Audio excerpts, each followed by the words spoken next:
Bom, vamos dando sequência então no programa FAEG Senar Interage dessa sexta-feira. Passo agora para as análises de mercado. Nós estamos aqui com praticamente toda a equipe técnica da FAEG, seu Pedro Arantes, consultor do econômico do Senar, eu, Cristiano Palavro, Cristiane Rossi, que vai fazer a análise de mercado de gado, e o Alexandre Alves, que vai fazer a análise de mercado de cana-de-açúcar. Vamos iniciar então fazendo a análise do milho. Vou passar a palavra aqui para o senhor Pedro Arantes. O mercado de milho não apresentou grandes novidades essa semana, mas está numa situação assim, uma pequena variação. O mercado interno pressionado aí pelas exportações, estão acelerando bastante esse mês, mas já desde o mês anterior. E os Estados Unidos, uma posição um pouco inversa no mercado externo, que está sendo pressionado pela colheita dos Estados Unidos. Então, uma pequena variação, assim, no mercado interno, uma pequena alta em torno de 1,5%, os Estados Unidos, na Bolsa de Chicago, uma pequena baixa, dadas as condições da safra. Os preços do mercado interno aí variando aí de 25 a 26, 26,50, e no Porto em torno de 34, 34,5 reais por saco, e a pressão está sendo em cima da exportação. Realmente, com essa posição do câmbio aí, tem ajudado bastante. A gente está numa condição até inédita de que nesse mês de outubro foram embarcados 3 navios para os Estados Unidos, totalizando em torno de umas 150 mil toneladas, em plena safra americana. Quer dizer, a condição do câmbio está dando uma competitividade muito boa e acelerando as exportações. Tanto que no mês passado exportou em próximo de 4 milhões de toneladas, esse mês deve ficar acima de 5 milhões e já tem contratado para embarque no mês de novembro cerca de 6,5 milhões de toneladas. Com esses dados aí, já indica que no mês de novembro a gente já ultrapassa umas 200 mil toneladas no acumulado em relação ao que foi feito em 2013, quando o total chegou a 26 milhões e meio de toneladas. Isso está indicando, então, que a gente deve chegar aí próximo no intervalo de 27 e 28 milhões de toneladas.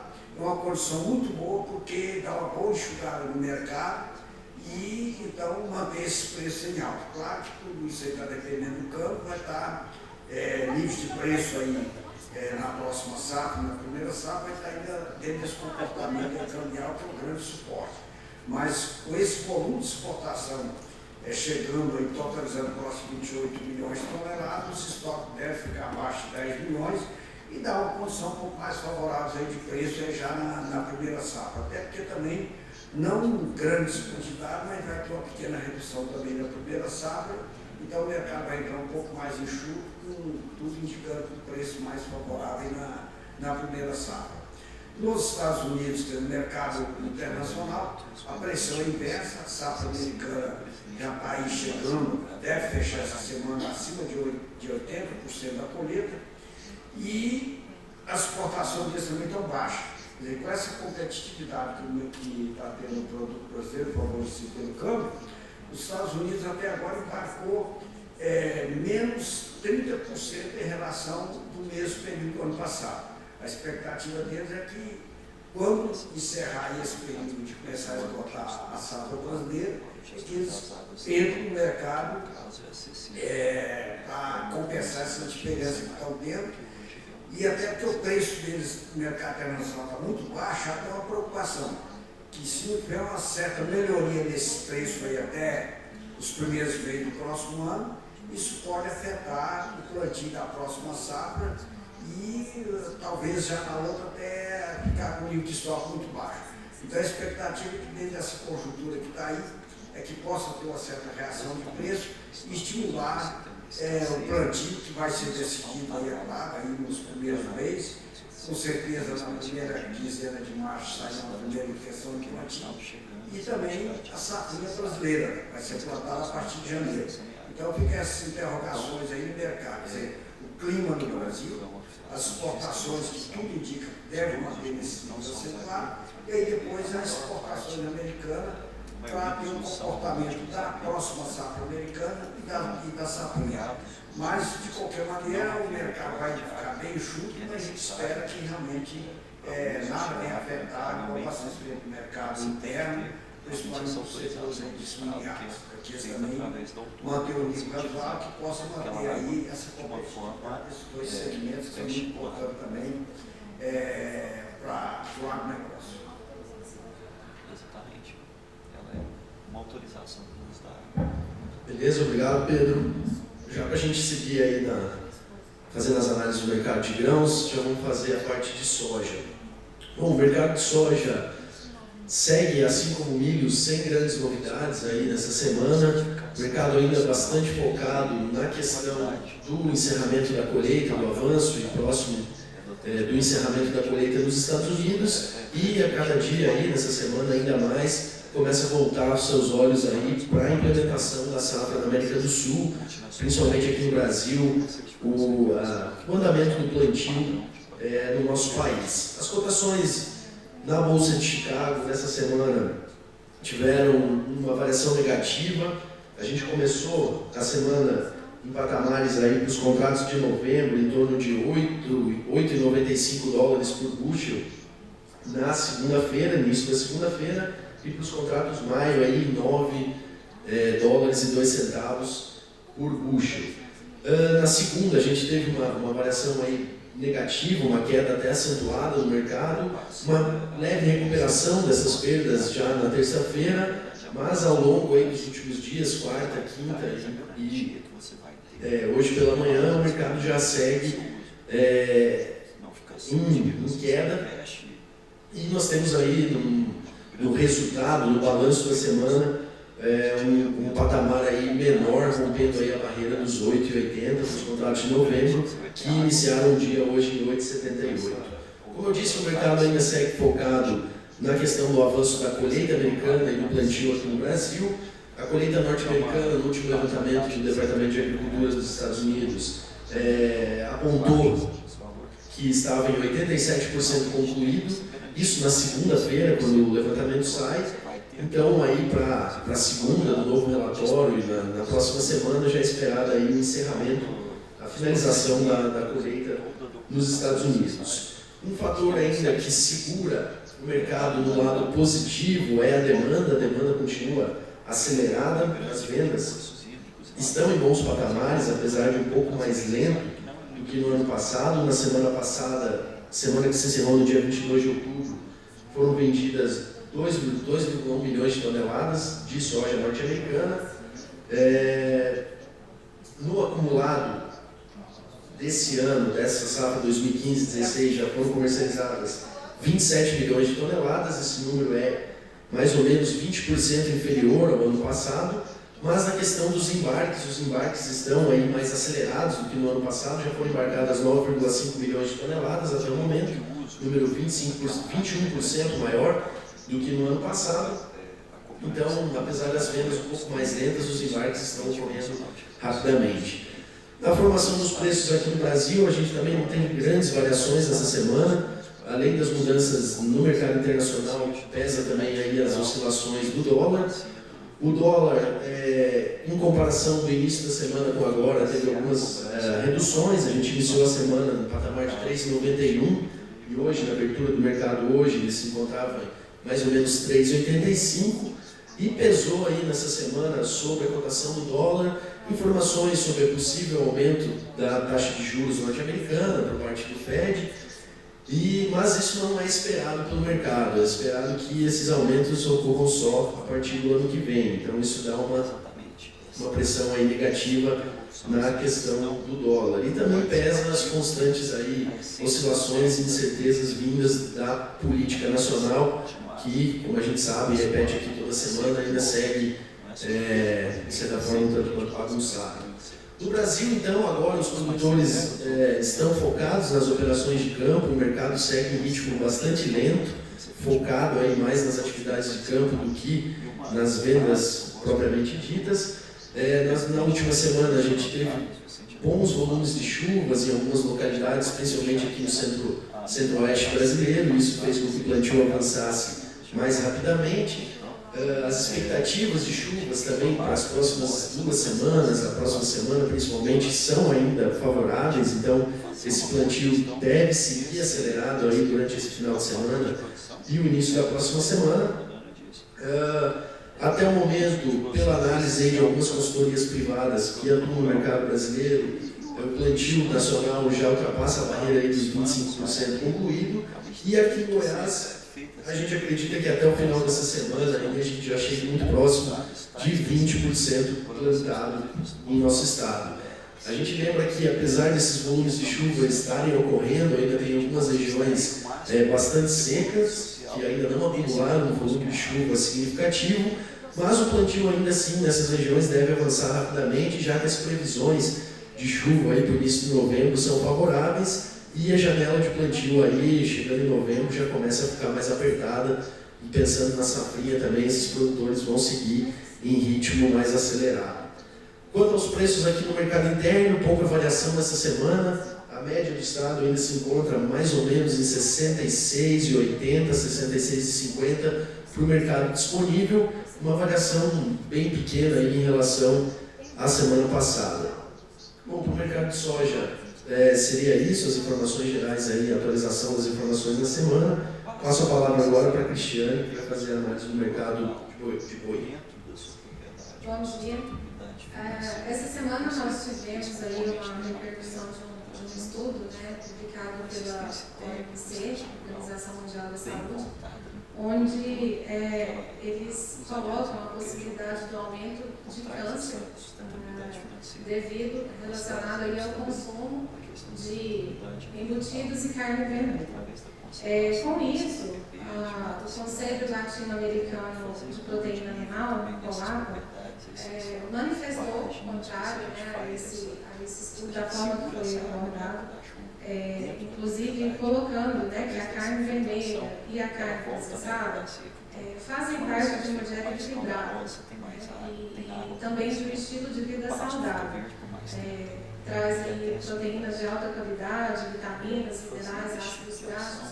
Então, colocando mais em função de um consumo equilibrado, e colocando, então, contrário a essa publicação da forma como foi colocada na mídia.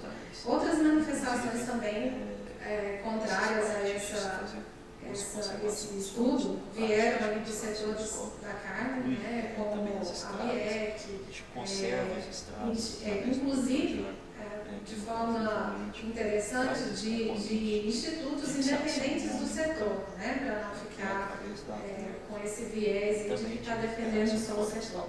Então, foi interessante esses manifestos para tentar reverter. E outro fato importante é que, mesmo com essa publicação, as indústrias, o INAC, o Instituto lá do Uruguai, tanto os setores do segmento, afirmaram que não iria, esse fato ali, não iria interferir numa queda de consumo que fosse impactante. Ou que houvesse, devido a essa publicação, uma redução que impactasse no setor. Então, para fechar a semana, o interessante foi que a própria OMC se retratou, e publicou aí nas mídias ontem, esclarecendo que ela não pede que seja reduzido o consumo de carne. Então, nós já conseguimos, então, com isso, todos os segmentos manifestando, conseguimos reverter essa situação que poderia estar prejudicando ali o setor. A demanda mundial por carnes, a gente sabe que é crescente, devido aí ao crescimento da população, a urbanização, a ascensão de classes sociais. Então, contrário aí ao que a gente pode vislumbrar ali com alguma publicação desse tipo. Trazendo aí para a questão nossa aqui de mercado interno, a questão do consumo, ele vem, de certa forma, reduzindo nos últimos meses, isso mais devido ao preço, esse sim impacta no consumo aí da carne bovina, e aí faz essa migração, essa substituição que é automática para a carne suína e de frango. Então, aliado aí a questão das notícias que a gente vem enfrentando, da economia, a própria corrupção, essa questão do aumento dos impostos, o desemprego, então isso também vem trazendo para um consumo um pouco mais moderado aí para a carne bovina. Porém, nem esse consumo moderado tem feito com que os preços reduzissem aí ao produtor ou propriamente dito aí ao atacadista, né? A gente tem acompanhado aqui, por exemplo, o dianteiro com osso, considerando outubro do ano passado até outubro agora, teve uma variação de 13%, né, saindo aí de 6,70 a 7,60, e da mesma forma, aí, no mesmo período, o traseiro com osso, né, saindo de 9,50 para 11,70, ou seja, 23% de aumento aí na carne no atacado. Para o produtor, nesse mesmo período, aqui de Goiás, nós tivemos uma elevação um pouco menor, né, mas houve aí de 9,71%. E aí a sustentação dessa situação, né, ainda é a questão da oferta restrita aí de animais para baixo. Quanto ao movimento da semana, os preços permaneceram firmes, né? A média de Goiás ficou em 136,15 para a uva do boi, desses livres, né, e à vista, e 128,86 para a uva da vaca, com algumas variações aí durante a semana, né, constantes, pequenas, mas constantes. E da mesma forma, a gente percebeu isso em outras praças, né, como São Paulo, Mato Grosso do Sul e outros. O indicador Bovespa reduziu 0,06%, ou seja, muito pouco, né, mais para a estabilidade, variando de 148,55 para 148,45. E aí, no caso, em relação a 7 dias, durante a semana, teve uma valorização ali, foi para o bezerro, variou 2% com relação aos preços ali.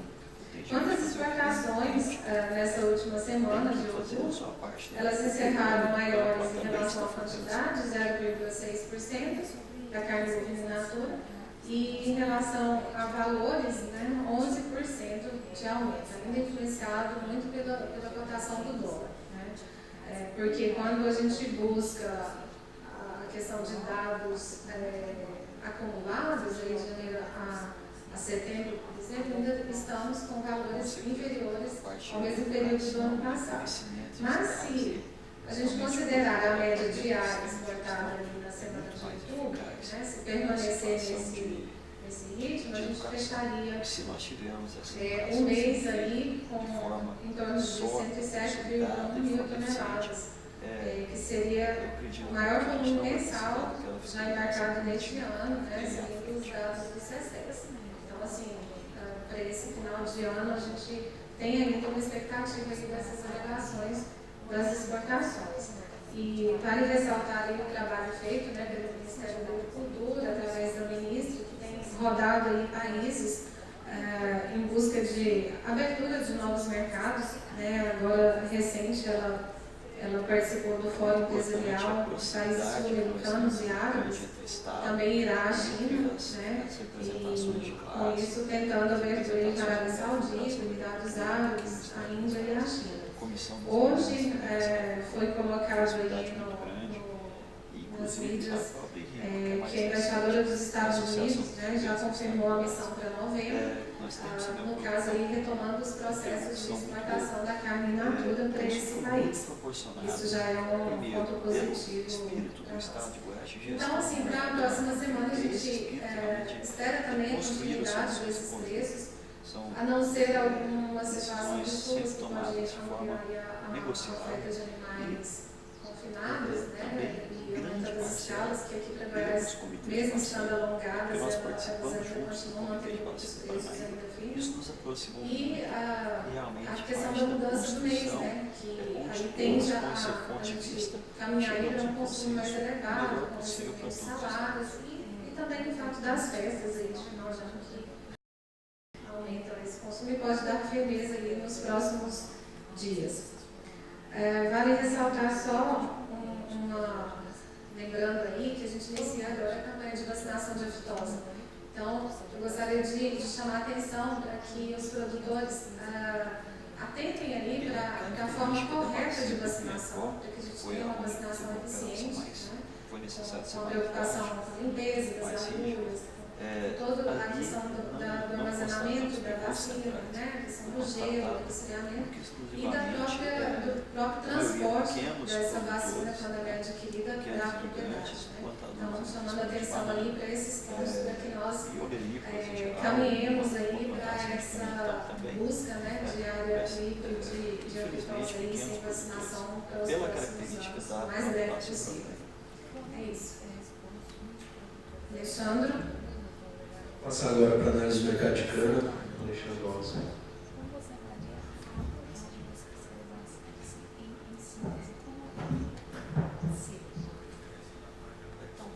Bom, pessoal, bom dia a todos que acompanham mais um Interage do Sistema FAI de Senar.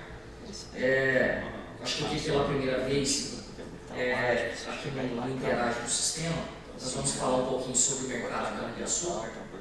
Haja vista aí que nós temos uma expressividade muito grande na produção de cana-de-açúcar aqui no nosso estado, e nós configuramos aí como o segundo maior produtor em todo o território nacional. Inclusive, nesse momento aí de grande busca por etanol, né, os consumidores aí comparecendo aos postos aí colocando mais etanol do que gasolina nesse ano, e Goiás também configura como o segundo maior produtor de etanol do país.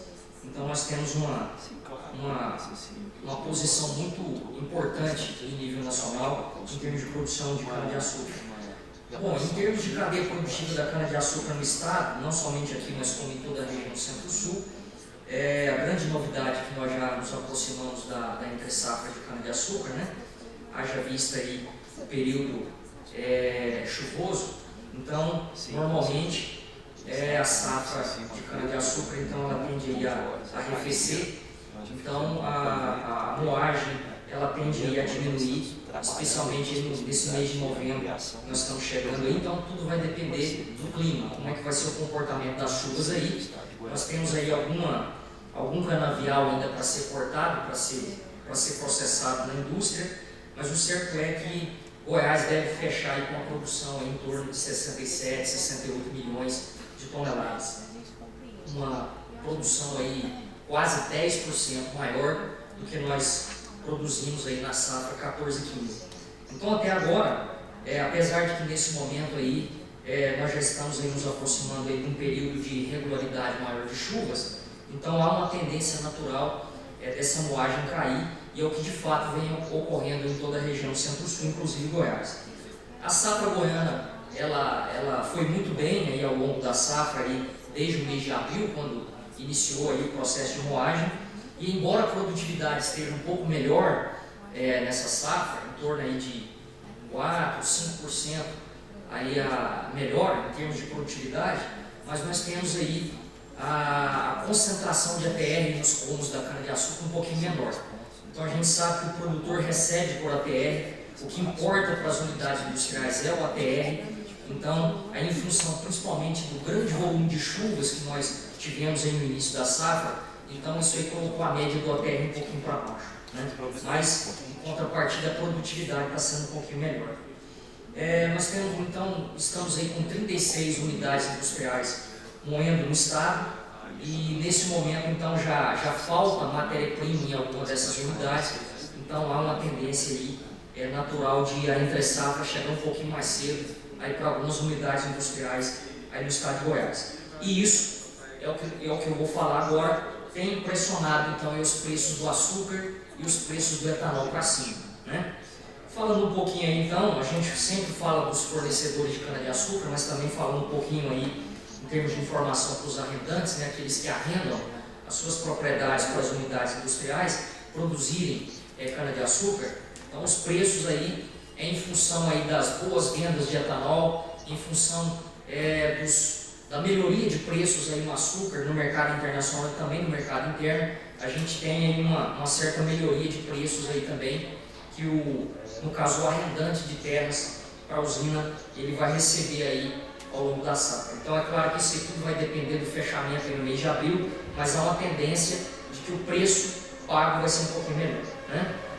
Falando um pouquinho do açúcar, Então, no mercado local, nós temos aí uma grande alta nos preços do açúcar no mercado interno, especialmente aí o açúcar cristal, tendo como referência aí o CPEA, né? O pessoal de São Paulo que faz o acompanhamento desses preços. Então nós temos aí no mês de outubro um valor aí em torno de 26% a mais no preço pago, preço médio da saca de 50 kg de açúcar cristal, fechando em R$ 64,56. Então isso aí é 26% maior do que o valor pago do fechamento no mês de setembro, que fechou em R$ 51,00 a saca de 50 quilos do açúcar cristal, já incluindo aí os impostos, né? Então, nós vimos aí de baixas nos últimos 5 meses no valor do açúcar, e agora nós temos aí uma alta então de 26%, então mostrando aí essa considerável alta aí nos preços do açúcar no mercado interno. No mercado externo, nós temos também uma situação bastante interessante. No mês de setembro, nós fechamos aí no mercado externo açúcar, referência preço de Nova York, 11,40 centavos por libra peso, e agora em outubro nós rompemos aí a barreira dos 14 cents por libra peso aí no mês de outubro. Então isso aí equivale a uma alta de 24%, uma alta extremamente considerável. Mesmo assim, esse valor ainda é 14% negativo, comparando os preços médios no mercado internacional em outubro de 2014. Então, o açúcar no mercado internacional está com tendência de alta, haja visto que o Brasil é o maior player de açúcar no mundo, é o maior produtor, o maior exportador. 50% do nosso açúcar é exportado para vários países do mundo, e nós temos outros fatores aí que têm contribuído com essa alta no mercado externo e que com certeza estão aí ajudando as nossas unidades industriais brasileiras, que vêm aí de 3 anos, 2 anos especialmente de crise muito intensa. Isso aí ajuda aí a dar um fôlego para o setor.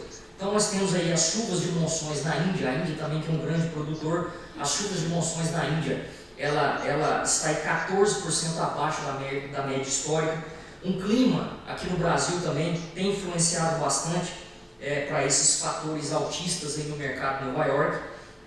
E também há uma previsão de déficit agora nesse ciclo da safra 15/16, e esse déficit aí pode chegar a 2,6 milhões de toneladas. Então, essas informações, junto com previsões baixistas também de produção na China, na Rússia, na União Europeia, especialmente na Indonésia, em função dos efeitos do El Niño, então todos esses fatores juntos têm contribuído aí para esta alta de 24% de setembro para outubro agora no mercado internacional. Então o Brasil ainda é o maior exportador, vai continuar sendo o maior player, e o grande foco agora é nesse momento de entre-safra, nesse momento agora de período chuvoso aqui no Brasil. E isso vai fazer com que também nesse momento haja, como nós já estamos tendo uma demanda maior por etanol hidratado nos postos, então há uma tendência de aproveitar agora essa reta final de safra. As usinas então vão priorizar aí ainda mais a produção de etanol hidratado para abastecer os tanques aí, exatamente para que esse produto aí possa atender tranquilamente o período de entre-safra, em que normalmente os preços do etanol vão ser mais caros aí nas usinas e consequentemente também aí nos postos de combustível. Então, o etanol anidro, ele alcançou aí a maior alta desde abril de 2011, fechando aí R$ 1,58 o litro de anidro. Esse valor é o produto que sai da usina, né? E o etanol hidratado, que é o que mais interessa, aí diante de baixas consecutivas aí desde março de 2015, ele fecha agora com um valor 20% maior do que o fechamento do mês de setembro. Então, no mês de setembro, o litro fechou a R$ 1,09 na usina e agora fecha quase R$ 1,32. Então, um valor 20% maior do que o que nós encontramos no fechamento de setembro e 30% maior do que o mesmo valor de fechamento de média de outubro de 2014. Então, as usinas nesse momento estão priorizando a produção de etanol hidratado aí com a proximidade da entre-safra. Lembrando que de janeiro a setembro nós tivemos aí, aqui no estado de Goiás, uma alta nas vendas de etanol hidratado aí, que é o etanol que é colocado diretamente nos tanques dos automóveis, de mais de 40%. Em contrapartida, nós tivemos aí as vendas de gasolina em torno aí de 8% menores no estado. Então o cenário aí ele pode favorecer a retomada dos investimentos, né? O setor se animou um pouco diante aí da crise. Então, com esses preços melhores, especialmente de etanol, e as boas vendas nos principais estados produtores, então há uma tendência de nós termos aí um favorecimento na retomada dos investimentos, e isso é altamente positivo para o setor. E se a indústria vai bem, os fornecedores de cana-de-açúcar, os produtores independentes de cana-de-açúcar também vão bem. Então é o que nós tínhamos para falar sobre o setor da cana-de-açúcar. Muito obrigado. Obrigado, Alexandre. A gente vai chegando ao fim então dessa edição do FAIC Senar Interage, agradecendo a participação de todos os internautas aí, as perguntas que foram enviadas. Um bom fim de semana aí a todos, bom feriado, até a próxima semana.